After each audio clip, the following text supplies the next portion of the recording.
So the next exercise with the perfect push-up is the wide grip push-up. Now you want to just position the pads just about 6 inches outside of your shoulders. Then you want to then get back to the same position, putting yourself on all fours, basically making sure that you're lined up well. Then when you're ready, you get into your high plank position.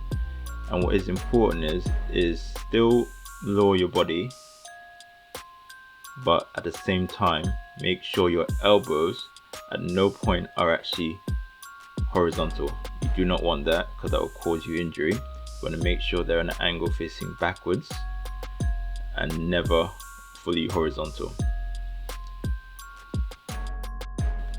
I will be doing some more videos on perfect press-ups. If anyone has any requests for videos, please submit them and let me know.